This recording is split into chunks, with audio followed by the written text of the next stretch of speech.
Good afternoon, welcome back. I hope you enjoyed your coffee break, but now it's time for us to start again with our scientific program. I am Barbara Lore from ISTAT, Data Collection Directorate, and I'll be chairing this session, whose title is Advanced Data Collection and Paradata. There's been a little change to the schedule of this session because one of the speakers is no longer able to join us. So you ladies have just gained 5 extra minutes for your presentation. So now you have 20 minutes as a gift from the absent speaker. So I'm not going to waste your time anymore. So let's get started with the first speaker, who is Gabriella Pazzi from ISTAP. And the title of her presentation is Live Video Interview in the Nonprofit or Census, an innovative and cost-efficient strategy to enhance data quality and response rates. So, Gabriella, if you're ready, the floor is yours. Thank you. Welcome, everybody. I'm Gabriella Fazzi, and I'm pleased to be here to present the preliminary results of the application of live video interviewing in the nonprofit census of 2025. This project has been conducted by Barbara Damen, Serena Liani, Samantha Petropaoli, and myself, and want to explore an innovative and cost-efficient strategy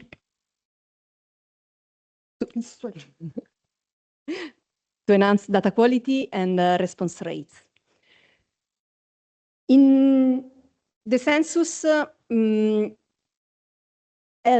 live video interview was a fully integrated component in a mixed mode design. Obviously, it was not the only mode of data collection. The main modes were CAWI and CAPI, but live video interview that enables real-time interaction between interviewers and respondents via video conferencing platforms. So it was activated when CAPI was unfeasible.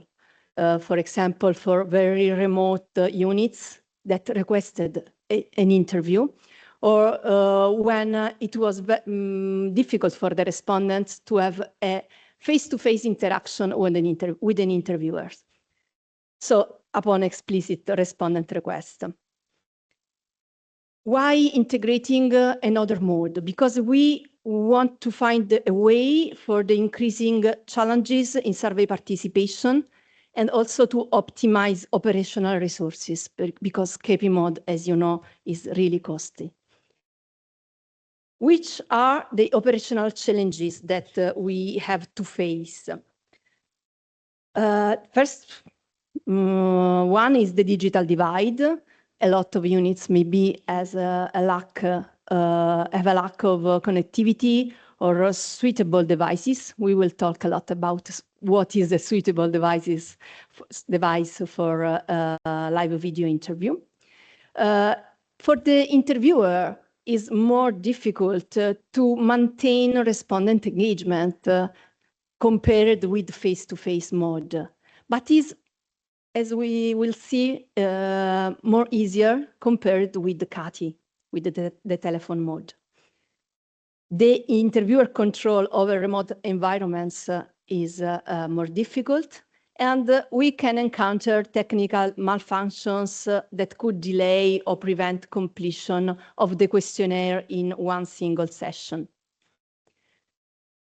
Our approach to live video interviews was designed for integrate this mode into the others one, and to obtain consistent data and quality data. And we have applied the following process. We have used an unimode questionnaire design. It was designed as CAWI first, because as I said, the CAWI was the first and more important mode of data collection. So the electronic questionnaires used for live video interviews mirrored our in-person and CAWI instruments, ensuring a consistent unimode design. The live video interviews were conducted by the same interviewers network that conducted the CAPI and CATI interviews. And this can help us maintain the highest standards of data quality and consistency too. And the appointments were scheduled with using personalized email invitation with unique link for the access to the video call. We are used to video call. And this link was sent directly to the email, simplifying participation and enhancing convenience. So we are presenting now a qualitative preliminary results of this experience. And the results are based on 3 different techniques that we used. The first one was a structured observation. So we observed as the third member of the video conferencing, the video interviews. The evaluation methodology that we followed was that one by Henry and Fatter's framework. And so we have considered the verbal behaviors and the non-verbal behaviors. And we focused on the individual issues that could arise during the interviews. For example, any comments or aspect related to section questions during the interview. And how was the data collection process, the experience, the relation between interviewers and the respondents. But also we focused on the use of technological tools, difficulty in access the video interviewing and access the questionnaire, etc. But also we observed, focused on non-verbal behaviors.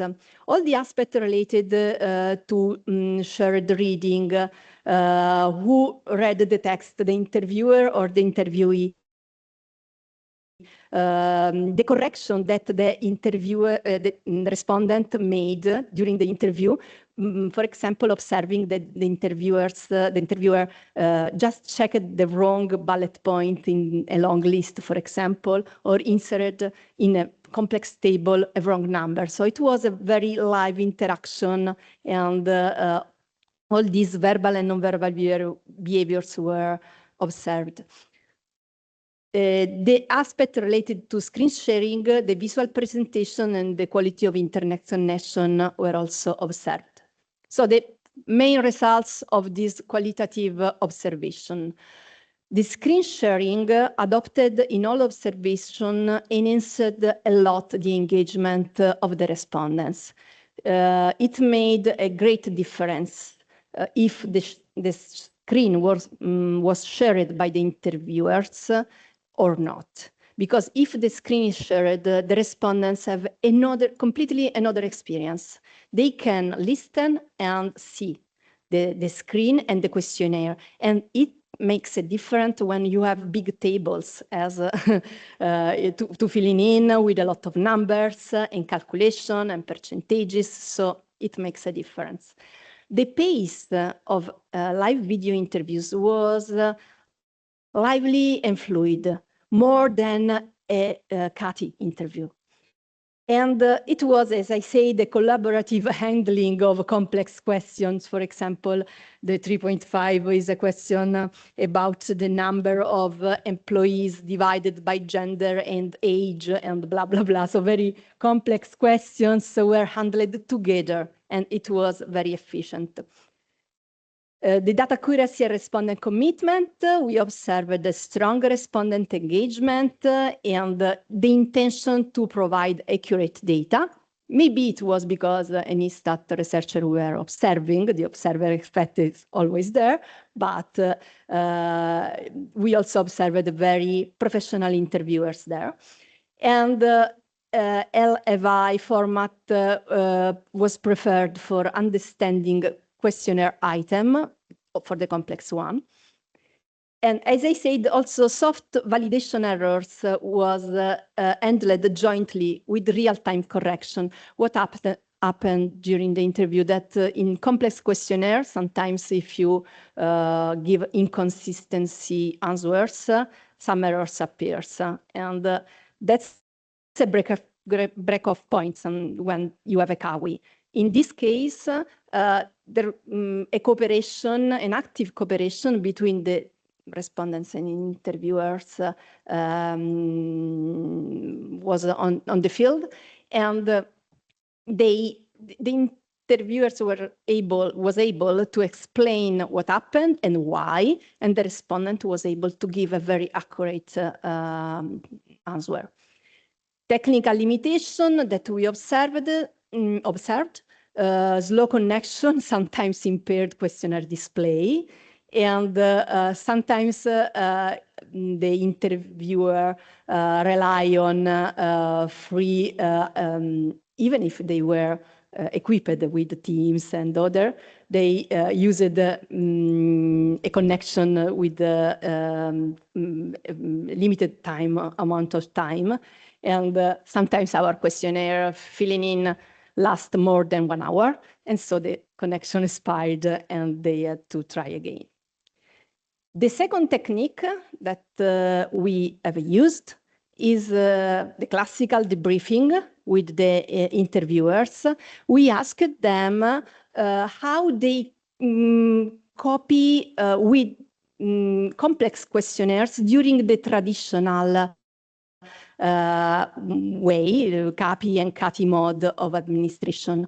And they said for the CAPI interviews, the interviewer said that during the CAPI interview, they provide blank paper version to the respondent to make them able to follow all the rows and columns and give the correct answers. More, during the CATI, they say that they prefer to send the challenging section in advance via email, or they can download for EEStat website. So when they make the call, the respondent already has all the numbers, percentages that they need. But oral modes benefit from supplementary paper materials. We asked also to the CAPI interviewers if they have tablet. Maybe they can. We asked, you can show your tablet, and they say they prefer not to because it's too small, and they prefer to stay seated, not close, but one in front of the other. So the tablet was sharing the screen on the tablet in a CAPI interview was not a solution for them. The third technique that we have used is a feedback survey. So we call it not burden, but satisfaction survey. And we administered a CAWI feedback survey to a small sample of nonprofit respondents starting on September 29. This is still ongoing for a few days, so these are really preliminary results. We divided the sample into balanced sample drawn from CATI and CAPI respondents frame, and we stratified the sample by type of nonprofit institution, field of activity, and region. We have used a Lime survey questionnaire sent via email with a really few and simple questions about the questionnaire itself, the interview, and the propensity for the data collection mode. Now we focus just on respondents of live video interviews. There are few respondents, so these are qualitative and not quantitative results at all. So you don't see percentages here, just numbers. And as you can see, only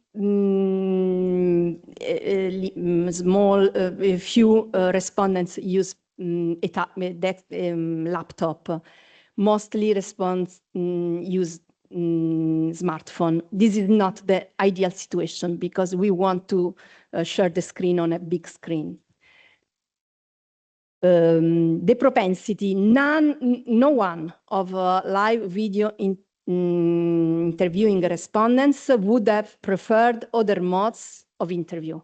They have really enjoyed this mode. But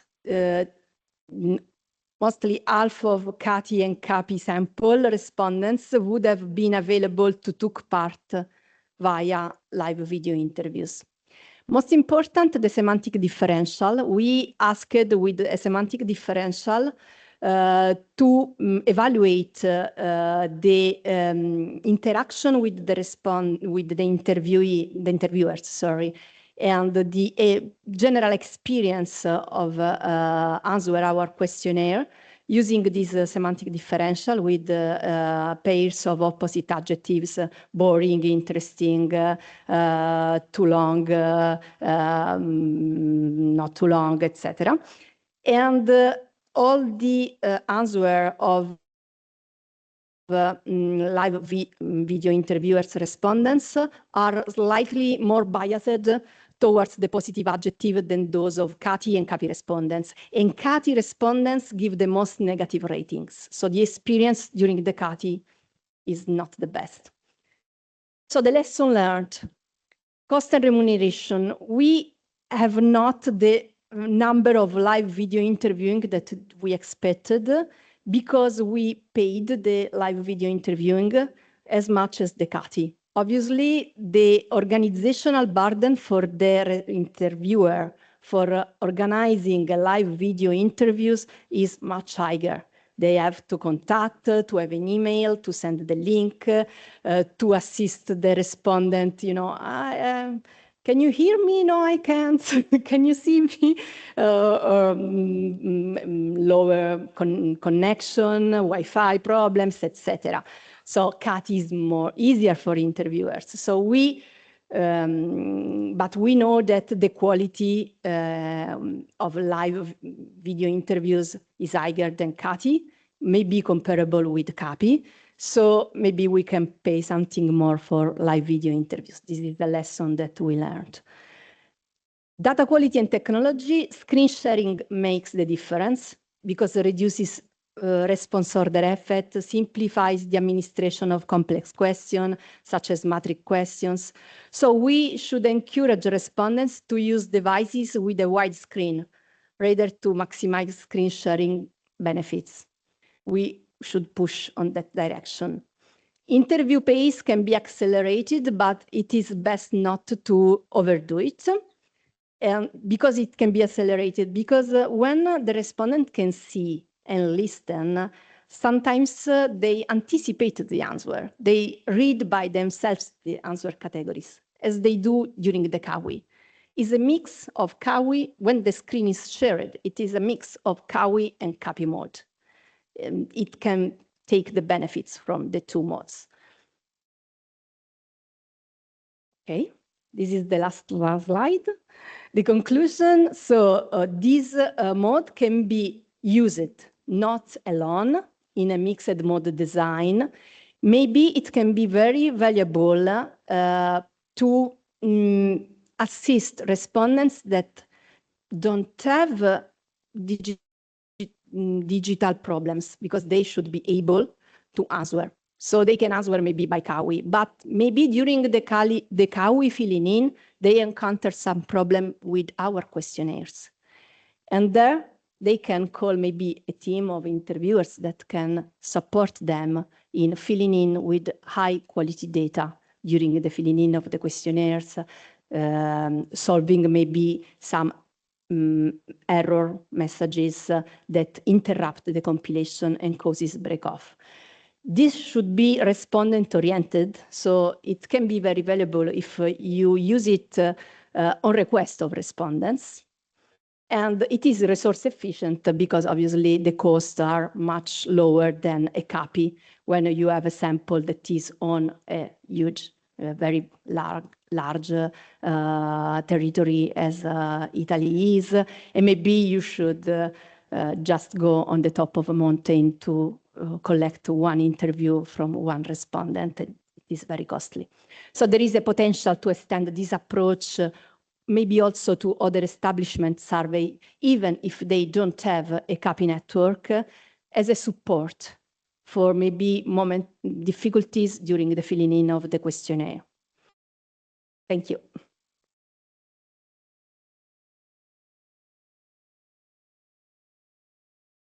Thanks, Gabriella, for your presentation. And now we take questions from the audience.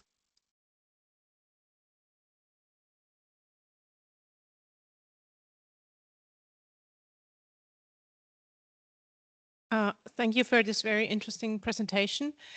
Just one question. What kind of questions did you ask during the establishment survey? Because I can imagine it works well if the respondent can either answer the question at the top of his head, or if he or she can have his laptop beside the video call and can look up numbers, for example, which he or she can directly report.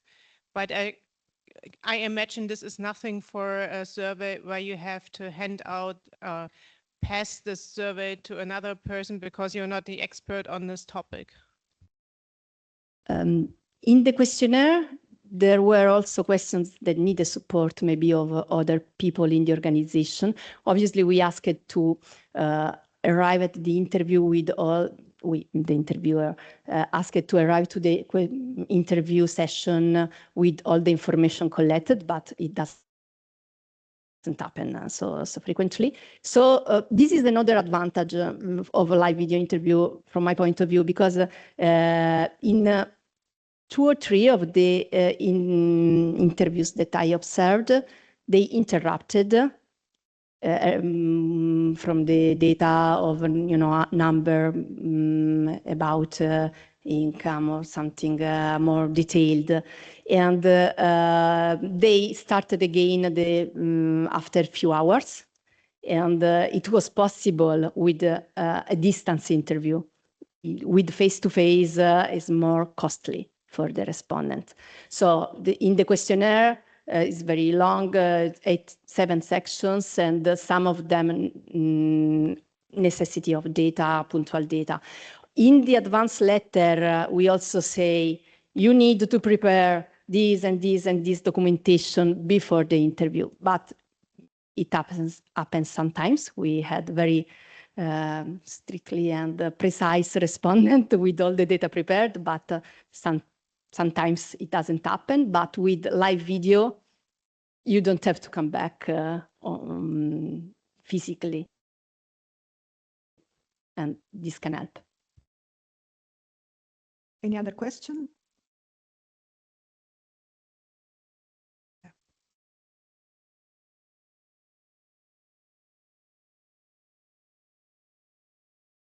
In your results, you showed like there were different modes used, like WhatsApp or Teams, or was it the choice of the respondent that he could choose, like, oh, I prefer WhatsApp?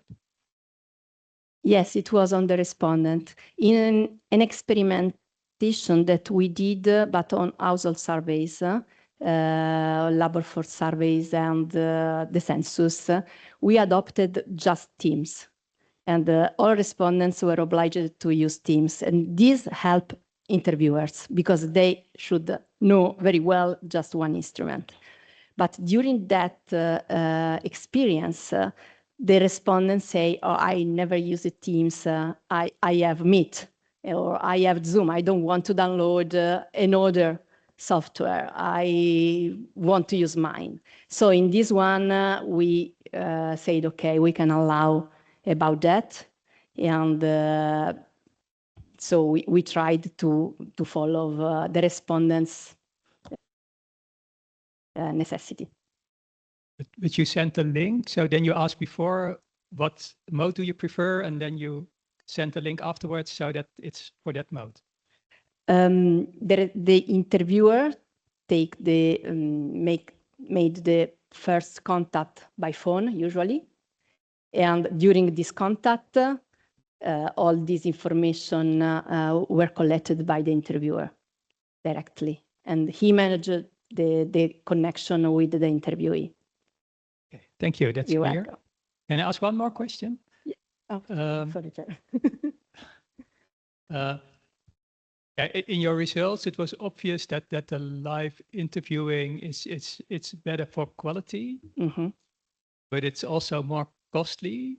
So how do you weigh if the quality, the quality is sufficient for the higher cost? It's more costly than a CATI, but less than a CAPI. So in this case, we had CAWI and CAPI as main mode. So instead of the CAPI, it's not costly. And I think that instead of CATI, it's more costly, but it works because the quality is much higher than for this type of questionnaires, obviously. And obviously, if you have just CAWI, this is an extra cost. But it is maybe not much higher than have an assistance on the phone. It can be an assistance on video. It's not much higher, not comparable with the CAPI, obviously. Yeah, so if we would have a fixed budget, you would say do more live interviewing and a bit less CAPI and then less CAPI. Mm-hmm. Yes, it can be a mix. Okay, thank you. We still have time for one more question. In the back. It's not really a question, but maybe more like an additional command. We are using video interviewing for pre-testing our questionnaires. And that works really well. It's very hard to get businesses to come to our office to do a pre-test interview. And also for us, it would be time consuming to go to businesses in the country as a whole. So it's time consuming or it's very efficient with regard to time. And also when we do the video interviewing, we can show the questionnaires on the screen. So that works really well. So we can show them how it works and the business respondent can reflect on what they see. So yeah, I think that underlines your experiences as well. Yes, thank you. Sorry, time is up. You can save your question for later on.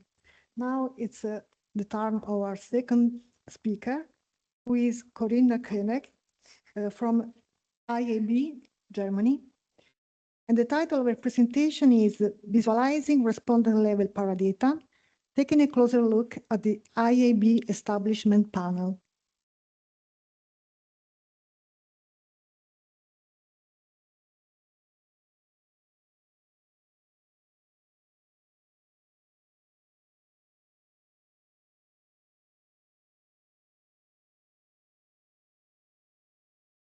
Okay, Corinna, if you're ready, the floor is yours.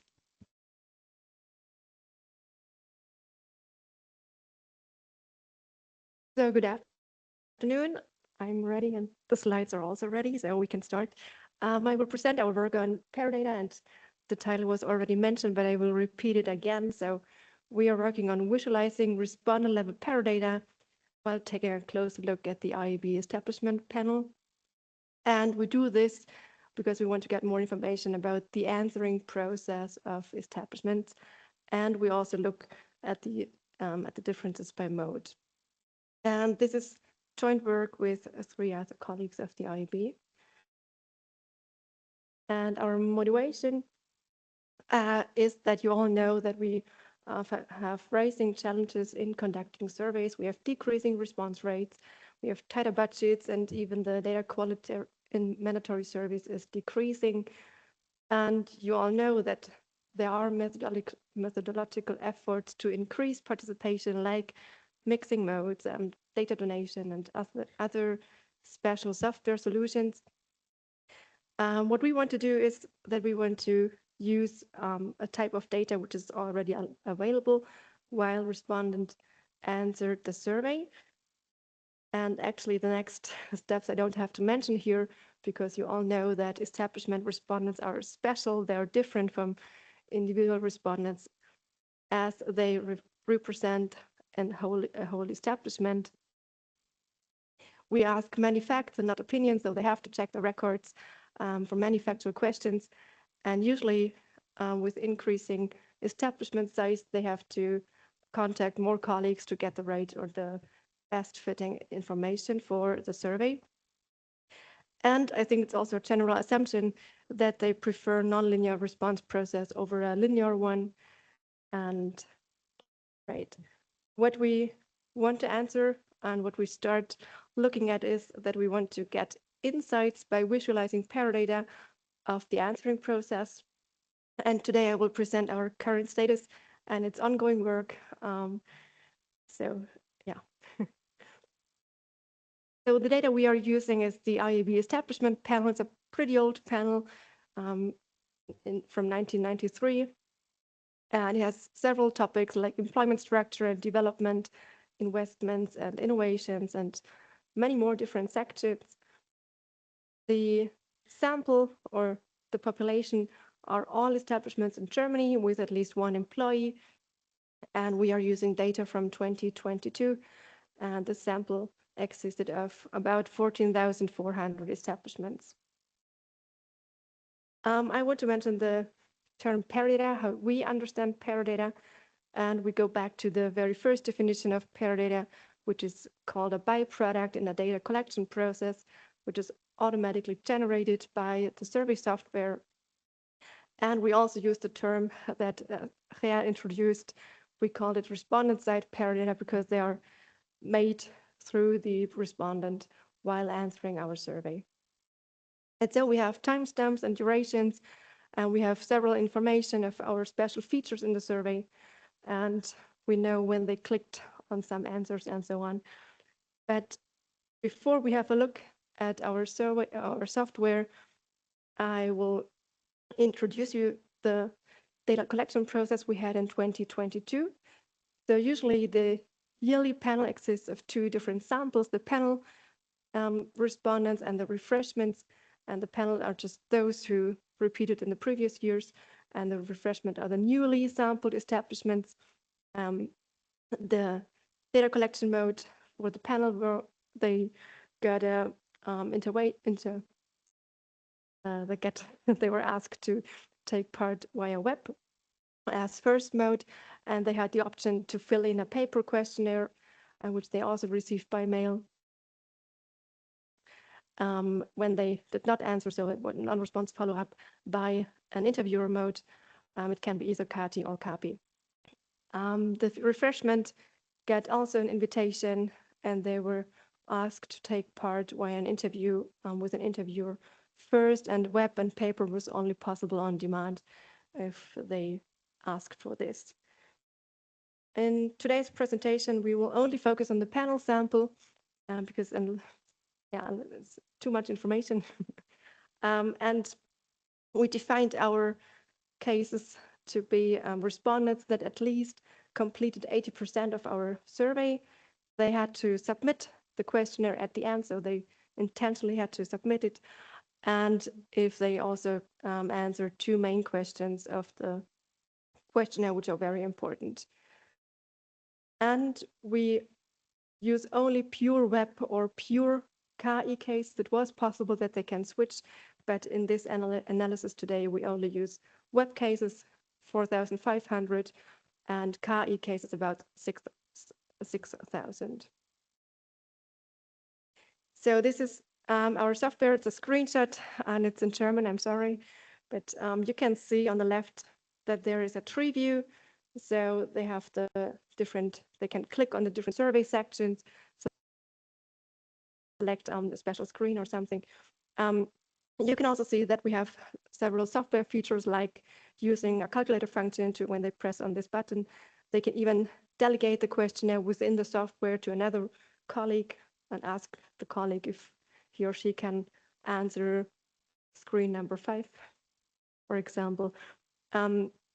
There's also a visual display of errors and missing values in different colors. It's depending interviewing, and there's no smartphone version. So they could, this is the software they can use. And what is also possible, before they even start with opening the software, they can download a PDF version of the questionnaire to prepare for the interview. Yes, and what we did now with the software is that we wanted to visualize the answering process by audit trails, and this is builds up also on work from Gea. He did this, and we tried to build our own version of audit trails with our data. And I will show you some results now. So at first, we will look at a single web respondent. Maybe just it's an assumption. Maybe this is the optimal web respondent, because you can see here on the x-axis, it's the time since start. So this respondent takes about 30 minutes for the whole survey. On the y-axis, there's the number of screens, and 59 is the maximum number of screens. You could see some breaks here, but there are no breaks. There are some error messages, so the green dots here, and this person did not use the tree view at all, so it just pressed the forward button to answer the survey. The light blue dots here are any other action, and the dark blue dots means that they give an answer on this screen at this time, or they changed the answer, so they, yeah.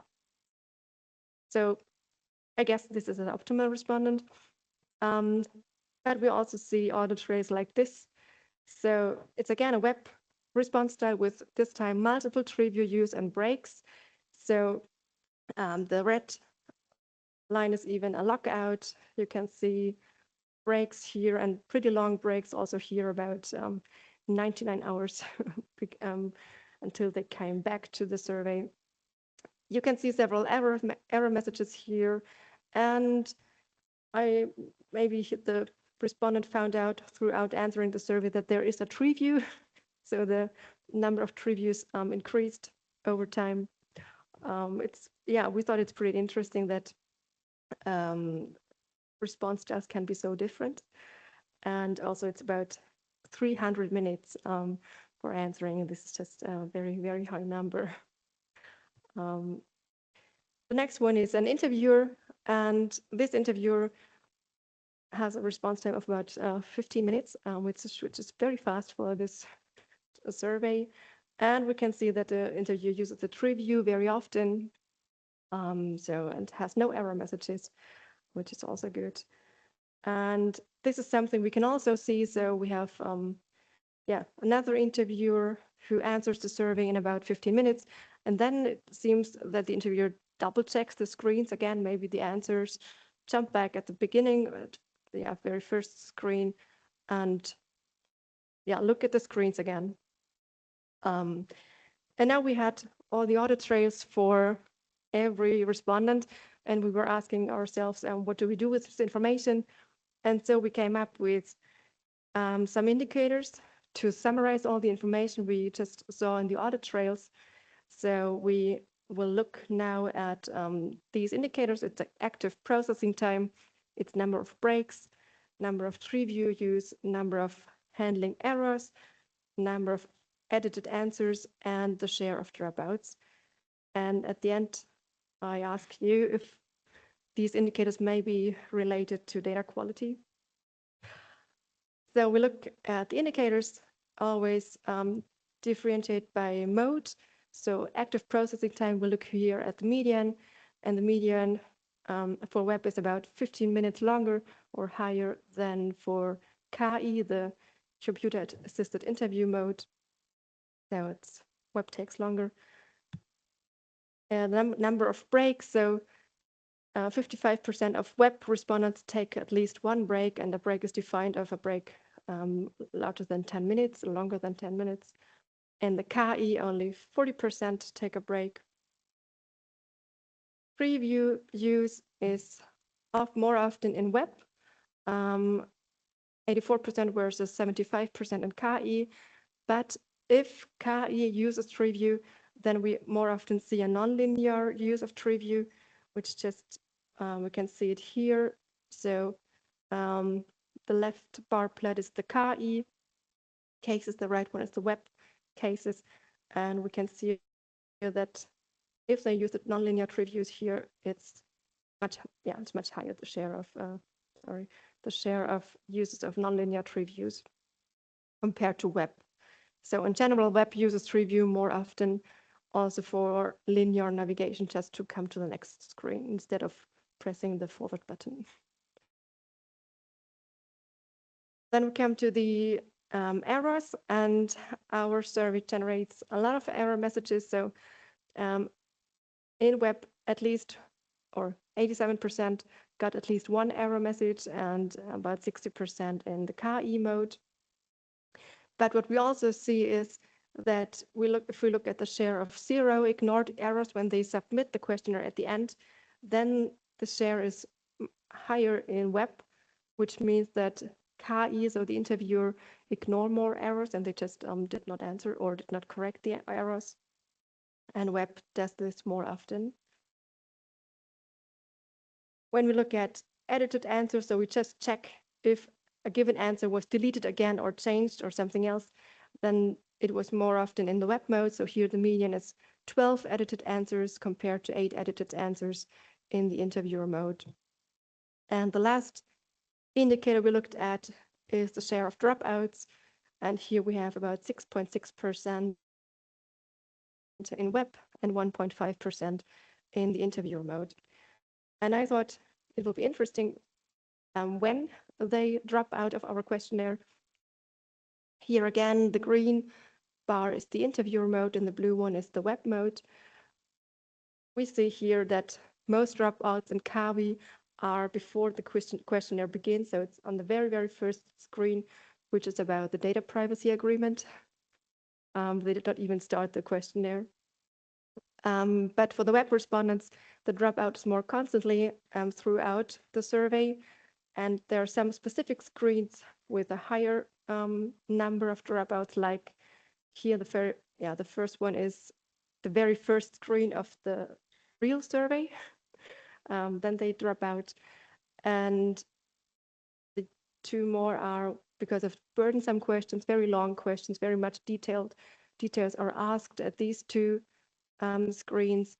And this one is also another complicated question, probably as they are asking for definition or type of business volume. And yeah, the dropout is higher at these screens. So to sum up, we saw that KI interview administered response processes are faster, they take less breaks, they use less tree view, they ignore more errors, and they edit less answers, but they also drop out less frequently. Compared to this, the web response processes take longer, they have more breaks, they use more tree view, they ignore less errors, they edit more answers, but also they drop out more often. So this is our current status of our pair data analysis. What we will do with the current results now is that we want to identify specific groups of respondents by using our pair data indicators. And I can just tell you some very, very preliminary results from last week, that we now have a clustering analysis, and we do different clustering analysis depending on the sample. So one for refreshment, one for panel, and one for each mode. So, and at the moment, our result are 2 clusters, for example, for the KI refreshments. And then there's always one cluster which contains the optimal respondent with a linear response process, and the other cluster just contains everything else. So until now, this is our current result. And I'm looking forward if you have any experience with doing this, or if you tried some similar things, if you experienced similar clusters. And if we have some clusters, then we want to look as well that if those clusters are related to establishment characteristics, this would be the next step. And another step, what we also want to look at is if our pair data indicator are associated with data quality indicators. So if we can just say if someone needs 15 minutes and has no tree view use, this is maybe also the best data quality. but this is future work and our current status. So thanks for your attention. These are my sources and this is my contact, and great. Thank you very much.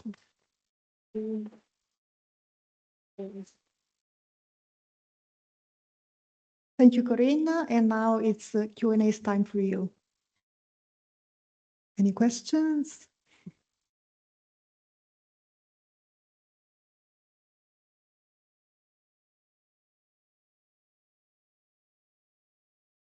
Thank you very much, Corinna. That was really good. You mentioned that business surveys are complex and that there can be multiple respondents for each survey. And I think Gary mentioned that as well.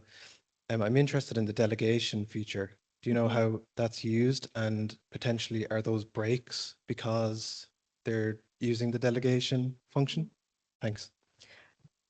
Yeah, that's a very good question, because this was the reason why we used this delegation button, but unfortunately they did not use it very often. So our results for the delegation button are not good, and we assume that it's more the traditional way. If they ask a colleague and they work side by side, then they don't use the delegation button in our software, but maybe they forward it via email or something else. This is what we assume, because the delegation button or our function was not used as much as we hoped. Congratulations, Corinna. Very good research. I like your results, of course. And your next steps, that would also be my research questions. The one thing that I still would like to study is the response behavior and make it into frequencies, so that we can see what kind of response behavior we can see most with respondents. But I never succeeded in doing that. So hopefully you can. That would be really good. So keep up the work. Thank you. Yeah, we really try, because it's yeah, I have to say this is work for 2 years now, because we have so many paradata and it's so hard to put it together, because you have so many options to analyze.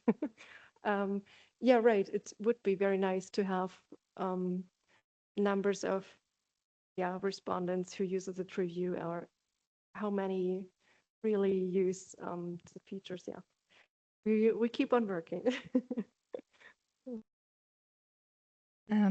I think the delegation mode is not used or not so often used, because most of the establishments are small establishments. Over 90% of all establishments we ask in our survey are small sized or very small sized establishments. And I think this reflects the use of the mode. What I was wondering is why interviewer ignore errors more than in the web mode. Have you any explanation for this? Actually, I don't want to dig deeper into interview behavior, because I don't know if you can. Yeah, we also found that interviewers are very, very fast in answering the survey, and you can ask. Maybe they rely on the editing process. Maybe, yeah. And it's, yeah. They know that there is an editing process. Yeah. And yeah. And they get not paid by quality, so by a number of interviews. So.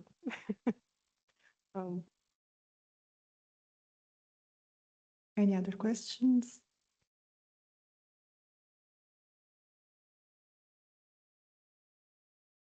Thank you for your really nice presentation. Have you considered perhaps to have, next to the quantitative analysis you have done so far, to also have some sort of additional interviews, like a qualitative interview, to see if you can like get a deeper understanding of how they behaved the way they did? Not for this project, but I know a colleague of mine. He did some qualitative interviews right to this topic, and when the invitation letter enters the establishment, how do they find the right respondent, and so on. And I think most of the results regarding those interviews are very special and very special on the respondent and on the person who answers the survey. And I think because these are, I think about 3 years ago, we did that 4 years ago, when they established this software, I think they had in mind those interviews. Yeah, but not for this program, not again. We won't do it again. Thank you. We'll see have time for another question.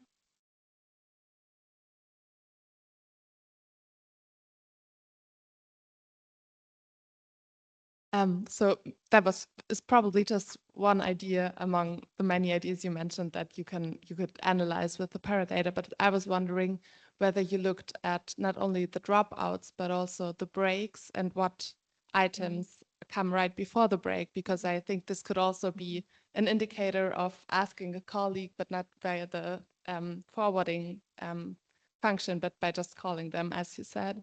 Have you looked at that? And if not, then maybe it's just one of the ideas what you could do. Right. It is one of our main bullet points on our list that we check when they took a break.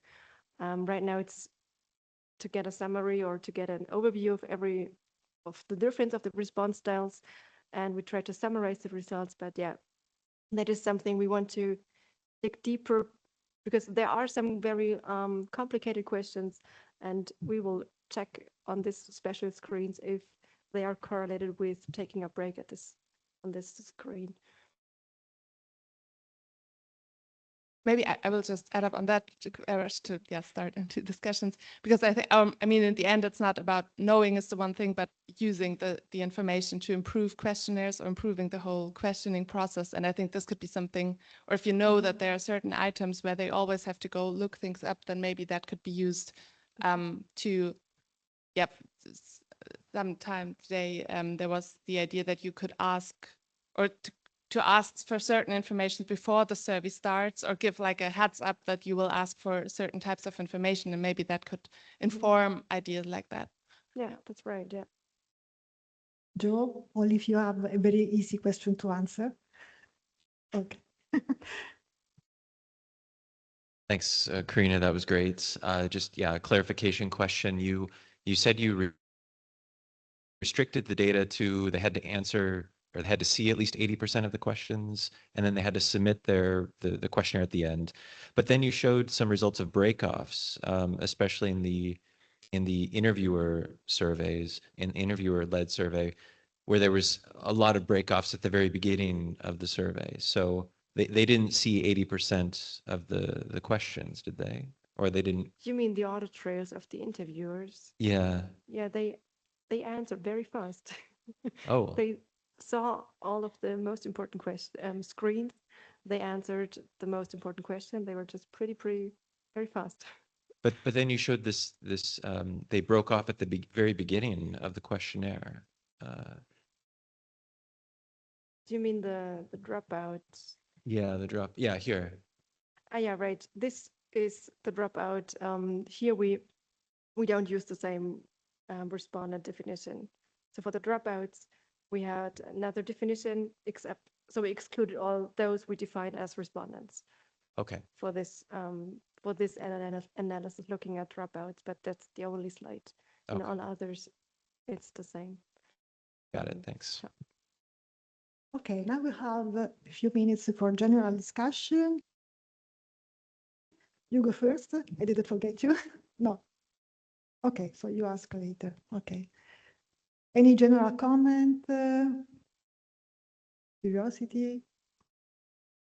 Any kind of question?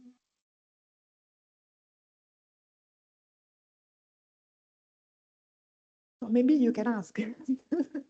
If you don't have any other question, you can go.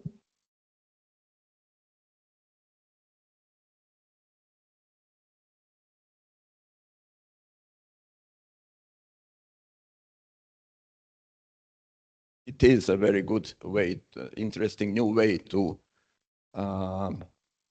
collect data simply. It's a new mode almost. I just had and you say that quality is better and so on. I think my opinion is that you should go with that approach and make it more known to the colleagues in the other offices and so on. That is to say, I encourage you to publish about that. But I think it would be good to add more perhaps quantitative data that support that is really is an improvement. I mean, I agree with you and probably all the other in the audience that it looked very promising, this idea to collaborate on providing data, but to provide some so-called objective or more objective indicators of the real gains or improvements. That was it. Yes, absolutely. Right now, we don't have the numbers to do that, but in the future, we did it in our experimentation with bigger numbers. We studied propensity to the mode effect on some type of questions. So we did on other studies, but for this one, we don't have enough to do this, but absolutely in the future, if we continue and if we adopt this type of mode, we need to study better what is the quantity of the influence, not only the quality. Yes, thank you. So, Ger?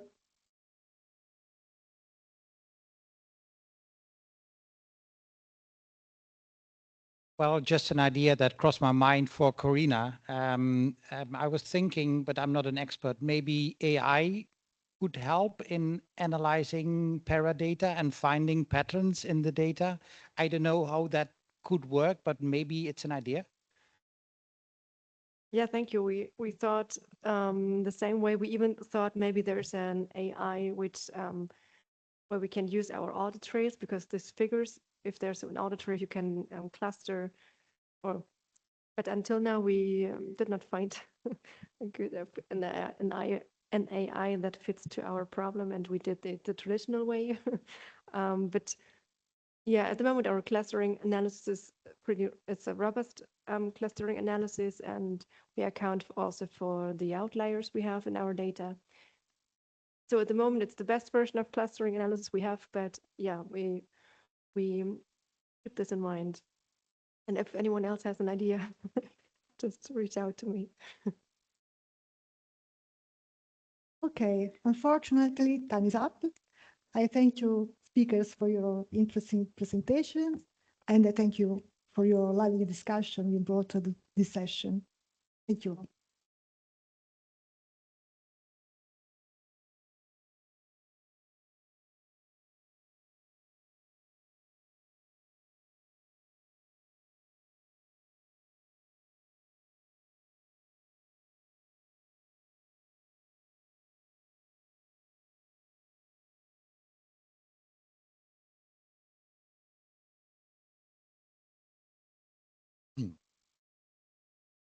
It's late in the day, end of the first day.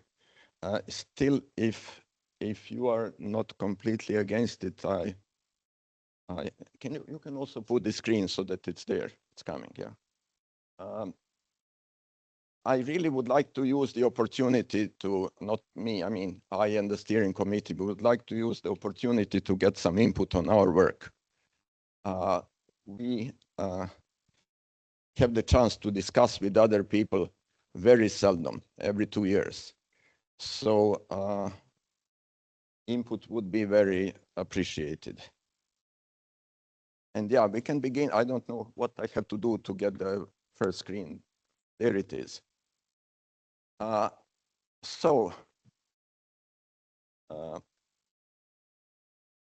It is we who arrange these workshops. It is we who try occasionally to do some other activities besides this. We are an informal informal network, meaning that we have no formal documents, that we don't have some elections and so on. So it is even more important than in the case of ordinary associations, like statistical associations, to try to catch some feedback from that what we see as our target group we are working for the benefit of. Right. So I will just in a second probably speak about the members here, but you see them and you have seen some of them very very clearly in the communication up to the workshop. Anyway, I will start by history in brief of the workshop. It arose out of the perception which existed back in 2008, 2009, that there is too little exchange between the people working in establishment statistics methodology in Europe about what they are doing, how they can exchange experiences, and so on. And so there came an initiative by 3 people. It was Paul Smith, it was Anders Holmberg from Statistics Sweden, Paul Smith from University of Southampton, who at that time was at ONS, and myself to initiate this network, which we did at NTTS in 2009 in Brussels. And since then, basically, our main activity has been to organize the workshop each second year.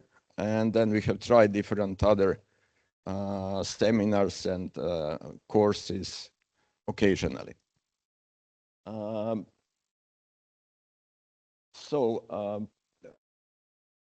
think maybe if one should focus on 1 or 2 things here is that we are trying to bring into a connection between official statistics, academia, and private sector.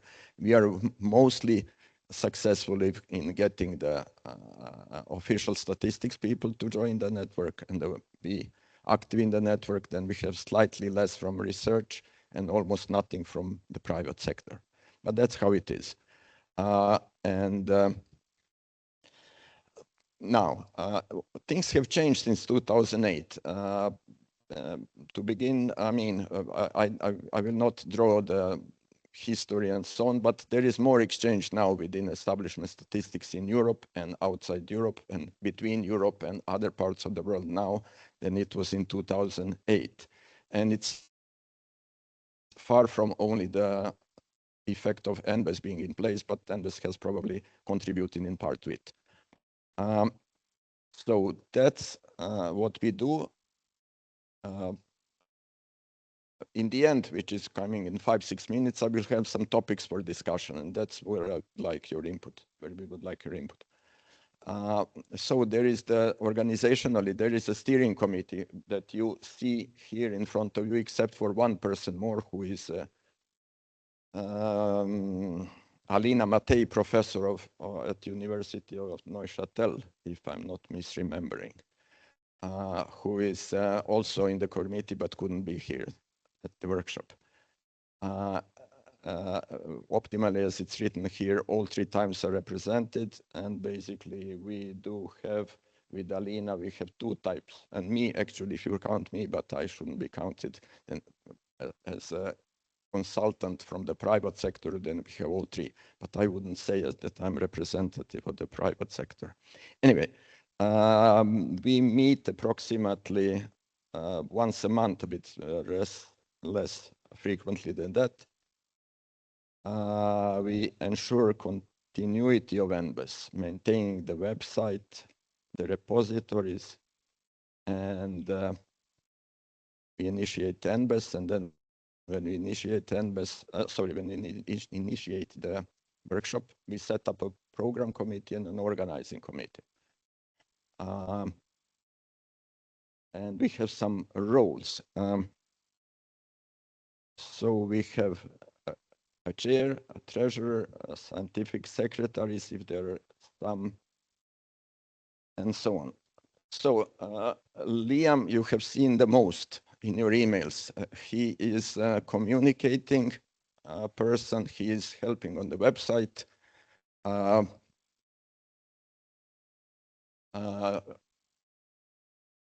What more do you do? Everything that's needed. We call it, how did I write it here? How we did write it here? Membership at communication secretary.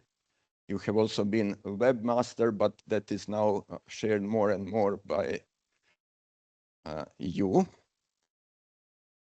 Johannes, who are stepping into this role. Then we have Pascale, who is one of the scientific secretaries and has actually, in this specific case, for having us in Rome, it was Pascale who has to be thanked for mostly. Without him, we wouldn't have that. And then for doing that, he has had to climb mountains, swim over rivers and so on and so forth, which wasn't easy, but that's part of the role. And also working on the scientific sides is Rui Martins from Statistics Portugal, and Alina, who has joined only recently, Alina Matei, who has joined the steering committee only recently, has expressed the interest to work into that. We are considering to have, and we have had on occasions, webinars. So that's one of the things that we can do, provided that we know that it provides some value to somebody, not only us, but somebody else. Laura is a member, valuable member from Slovenia, who is helping us here. And I'm that chair and have been that since a long time ago. If we would, how far is the computer? Can you go to the next slide? Okay, I will go through, but this is the next to last slide, if I'm not wrong. So we try to have an active website. You have probably visited at least a little bit. What you can find in addition to the events is a very, I would say, we try to have something that we call scientific repository. Initially, it was intended just to collect papers from the workshops, and maybe if there were some other activities like seminars and so on. Currently, and that is one of the things that Johannes is doing, we are adding links to any kind of scientific paper published about establishment statistics. So basically, it's links to paper that are ongoing, published in an ongoing manner. What is nice, what is nice about this repository is one can search on the author, on the topic, any kind of word that is built into the title and the authors, it's going to filter quite efficiently. So I think it's a useful thing for those who are interested in what's going on in establishment survey methodology or statistics methodology. Naturally, we initiate these workshops, as I mentioned before, and then create program committee and organizing committee, which in part come from NBES and in part come from the other. It's not necessarily that these two committees are only steering committee people. Right. Of program, yeah, of course. And finally, we do have some, there is some overlap, of course, between NBES and ISIS historically, and not surprising. And the final slide, hopefully. Oops. Anyway, here are the members of the committee. You have seen them, hopefully, somewhere on the website, but I don't know, you know who these are, so I think we will just spend time if I present everyone. You have spoken with all of them. So we skip to the final slide. This is where, at least it's good if you know these things, also if you can provide input. I have been chair for a long time. It's time to step down. So NBES is searching a new chair. That's to let you know that there will be a change. If you have some ideas, you are welcome to give them to us. Secondly, but it's first point here, we welcome addition of new members to the steering committee. We invite you, I invite you personally to think whether you are interested to join. And if you are, you should speak with us. It doesn't have to begin with anything, some big change. One can express just the intention. You can visit one of our meetings and be on it and see how it feels. We are searching for instance, we don't have, I'm the acting treasurer, and we would appreciate to have a new member who might be interesting to be a treasurer. We are definitely interested in new people because we are probably too few. 7 is not much. So 2 or 3 more members would be nice. So if you can mentally in your head throw a dice, and if it falls some other one of the 2 ways defined in advance, then you please speak with us, or maybe we will ask you this way or that to maybe consider joining the steering committee. Then Pasquale has mentioned in the first session today before it that I mean, this is now a bit on the content side. Where is this field going? Where are we going to be in 2 years? Where are we going to be in 4 years? How can we prepare ourselves? How can we prepare our organizations? How can we prepare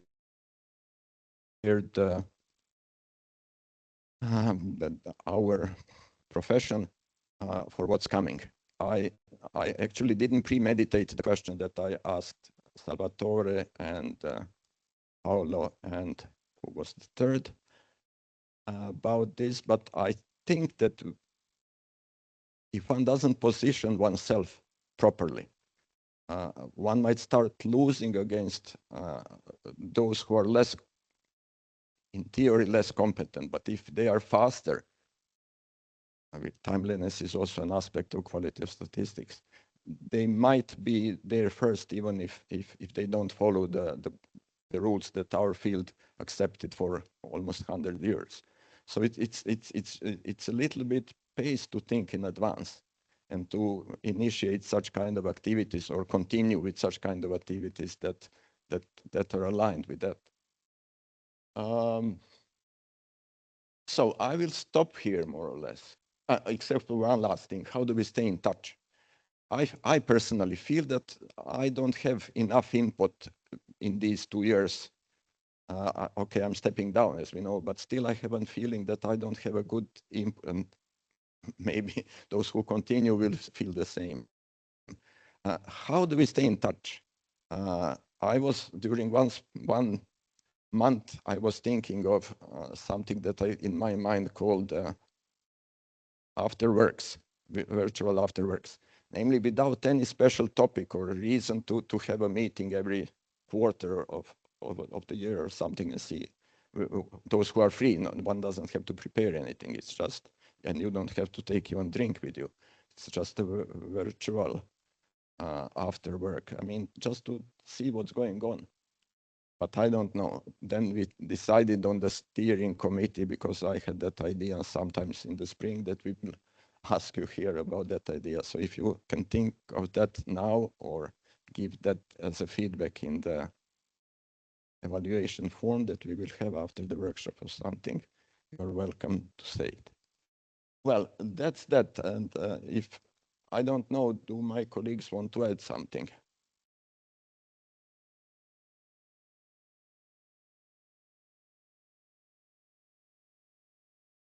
I'm opening the floor to including the colleagues on the steering committee.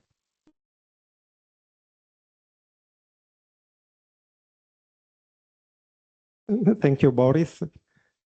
I would like to add just a few very simple remarks.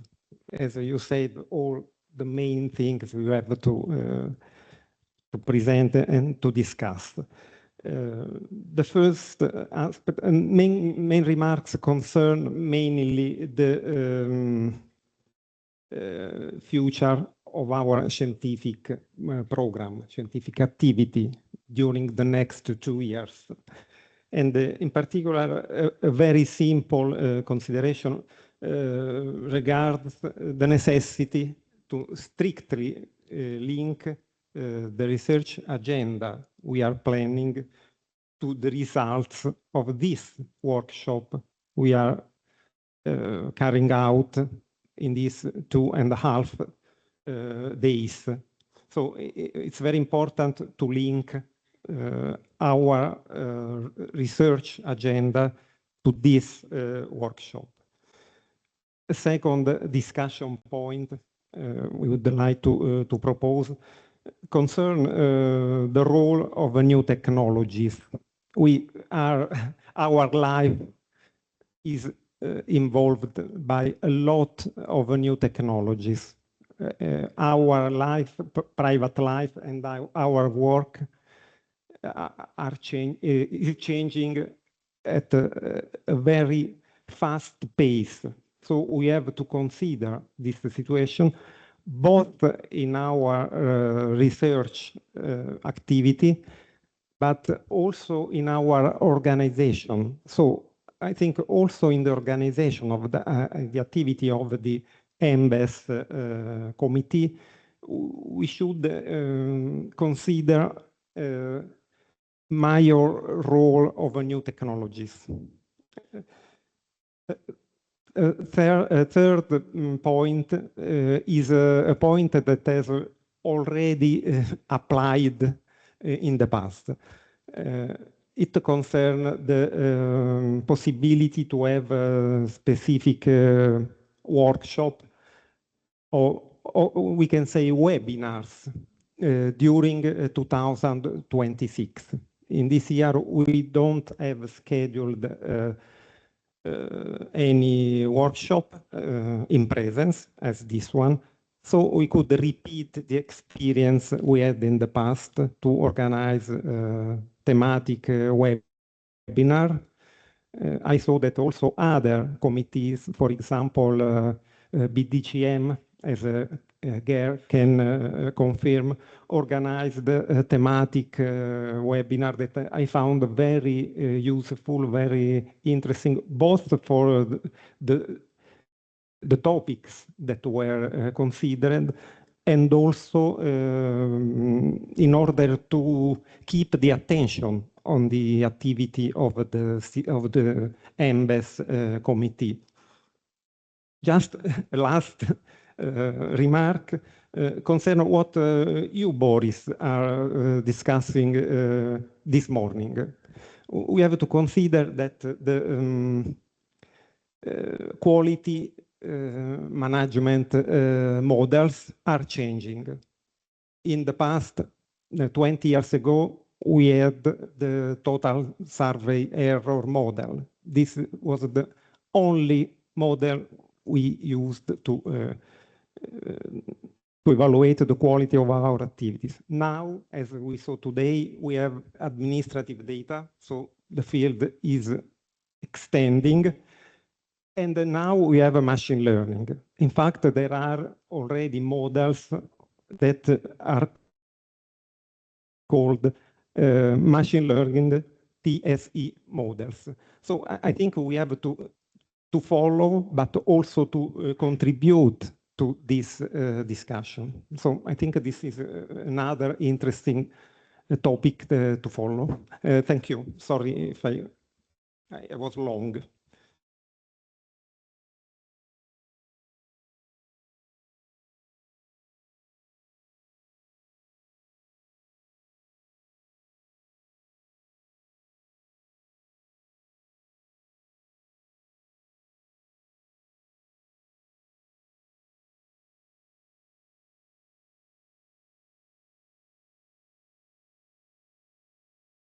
Job. Thumbs down.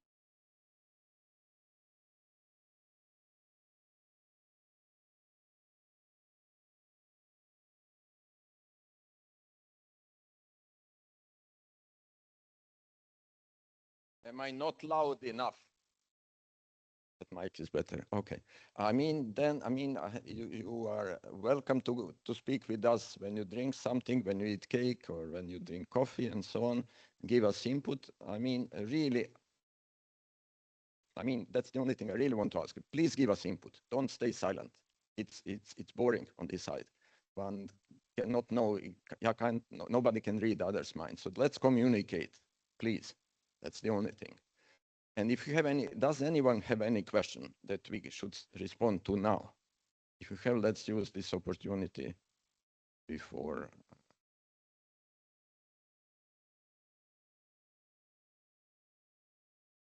No questions. Why? Qualitative question. Right. Well, thank you so much for listening. And you, have I forgotten to say something, ask something? Don't think so. You don't think that I have forgotten something. Okay, then thank you so much. Thank you for coming to the workshop. Hope it's really wonderfully organized. Thanks to Gianpaola and to Pascale and to all the people that they cooperated with. We are not formally thanking. I'm just using the opportunity to kind of mention this because I'm really happy with the weather here. We were thinking, oh, well, with rain and what do we do when it's rain and so on, but it's not. So very good signs. Okay, happy continuation of the workshop and well, let's have energy until Friday lunchtime. Okay, thanks.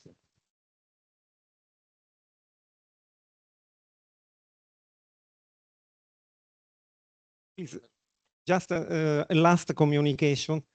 Please, here we have, as we remarked this morning, the subscription form for small group discussion.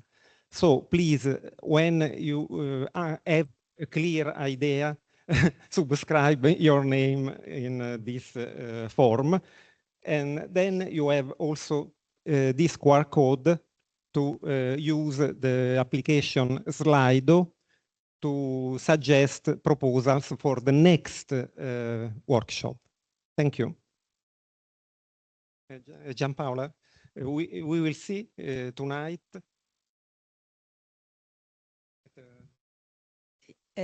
Yes. Okay, the meeting for the social gathering is at 7. We can meet directly at the rooftop terrace in Via Torino number 6, which is very close from here. So I don't know if you can follow alle 7, quindi non lo so. To meet here, maybe at the front.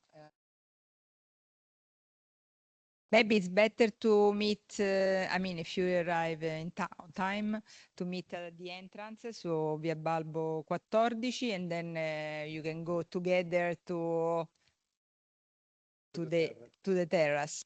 Or if you prefer, you can go directly at Via Torino, which is very, very close from here, like 200 meters. Yeah. So Pasquale, we will wait for you here, and then if you are not coming, then you are going to meet at the terrace. It's on the 5th floor of the hotel. It's the Hive Hotel. And tomorrow the work starts again.